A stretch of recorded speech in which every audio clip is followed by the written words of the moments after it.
Hi, I'm Naadiya Moosajee. I'm the co-founder at WomHub. I am an engineer turned entrepreneur turned investor. What you will learn with me is how to understand a market, how to make sure that you grow your business and drive your sales, and make sure that you're able to create sustainability in your business. How do we describe market? So when I think about how we describe market, it's really around, from an entrepreneur's perspective, who is it that you are selling to? Who wants your product and who will actually part with money for that particular product? And when you understand who is going to part with their money to you for your particular product and service, that's when you know your market. What is meant by TAM? Basically, what they're asking is, how big could this be? How much revenue in an ideal world could this particular product make? So that's what they mean when they call the total market, right? And of which you as an entrepreneur have to think, how much of that big market can I take?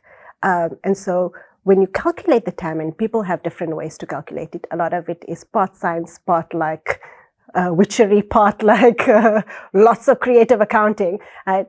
But when you think about it, you go, what is the actual spend that people are spending for that particular product and service? And then kind of bringing it back and going, okay, TAM can be global. So total accessible market is global. This product can also have a local accessible market and then a very kind of niche, small accessible market, right? And I think what happens is when we think about investable businesses, everybody wants big TAMs, right? Because they want to make big money. And we'll have to throw big dollar numbers out there. But actually, sometimes you've got to think about very strategically, it's total accessible market. Is that market accessible? How do I show an investor that I understand market? So when you're thinking about investors, and a lot of the time, an investor may or may not necessarily understand the market that you know, right? For me, I always go, have you had 100 coffees? Now, that caffeine boost is going to take you like way up there, right? You're going to be bouncing off the walls. But it means that you've had at least 100 conversations with people that you want to sell to, right? You know your market. You eat, you sleep, you breathe. You're one with your market opportunity, right? And then when you talk to investors, right? For me, and I think a lot of the time people make the assumption that investors know everything. Right? I don't particularly know the market in every single country. I don't know the market that you are particularly targeting. And for me, the best way is to take your investor on that journey, paint that picture. And a lot of the times it's about storytelling, right? So the journey that you take the investor, because investors are people, again, right? They want to understand, right? They want to understand big ideas. They want to understand how they're going to make money, right? But you've also got to take them and educate them. What are the key metrics I need to have in my pitch about market? So when I think about, when you're pitching to an investor, some of the key metrics that you're going to have. So yes, they want to understand the market, right? They want to understand where they're at. So that's important, is to be able to understand both from a geographic perspective, where my market is, from an economic perspective, this is the spending power in that particular market. So now suddenly I've already contextualized where my market is, how big my market is, what their spend potential is, right? And then I've got the investors interested in going, oh, actually this product could work there. Is it necessary to aim for industry dominance? I think when people want to be like, oh, I want to be the biggest, I think that comes from a particular culture of I'm the biggest, I'm the best, I'm the baddest. And actually industry dominance is not necessarily the end goal, right? Because what happens is that sometimes you are really, especially if you are a first mover or you actually wanting to take over the market share, you're going to be burning money to get there, right? You're going to be burning money on advertising spend. You're going to be burning money to actually move customers over from where they were at before to where they're at now, right? For me, it's around, do you know where your opportunity is, right? If your opportunity is very niche, right, that means that you can charge top dollar. Industry dominance sometimes means that you've actually got to go very cheap because you want to get mass and scale, right? And so you, right at the beginning, needs to understand, as a brand, am I a Louis Vuitton, top brand, very bespoke, Louis Vuitton's not everywhere. they selectively let you into their store. So there's always a queue outside Louis Vuitton, even though there's lots of space in the store to have like hundreds of people inside there. No. They will make you queue outside, right? And now people want it. It's a desirable brand.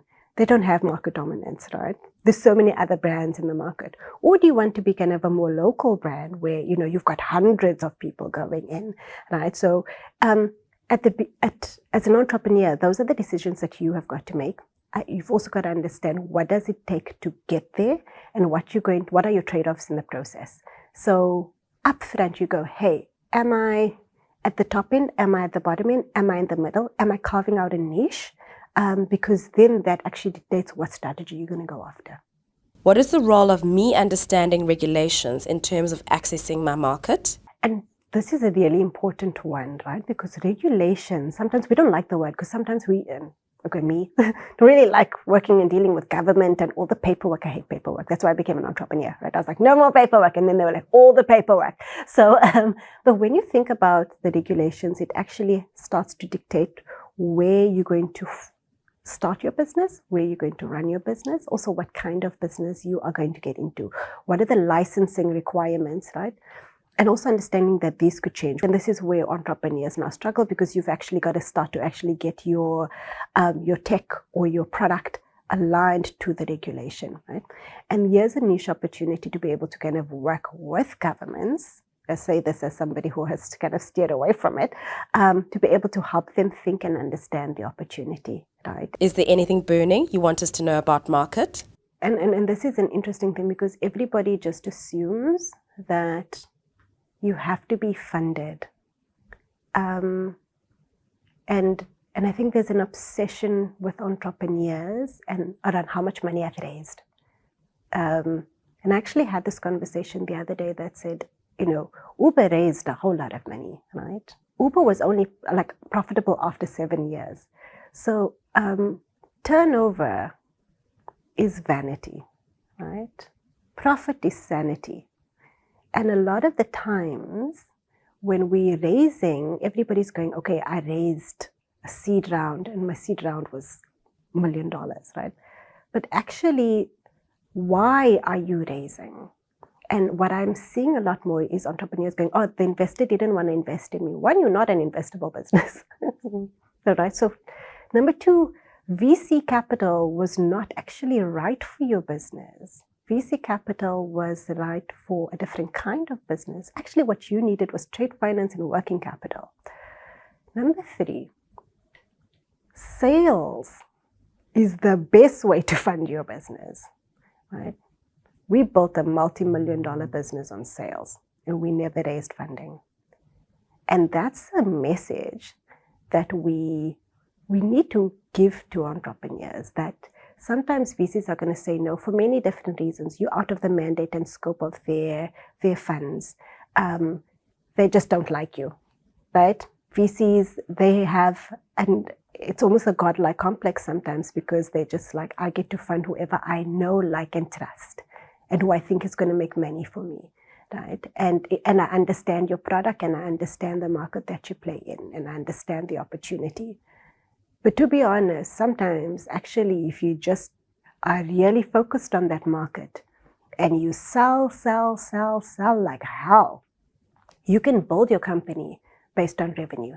And I think of Calendly as a really great example of this. So, you know, here's a Nigerian guy, went to the US. Nobody would fund him because he didn't look like anybody who was at the VC table. He didn't sound like anybody. And he still built a company that was revenue built almost entirely to a multi-million-dollar company. It's possible. And I think that's the real secret that we've got to take away for entrepreneurs, is that VC dollars are not the be-all and end-all.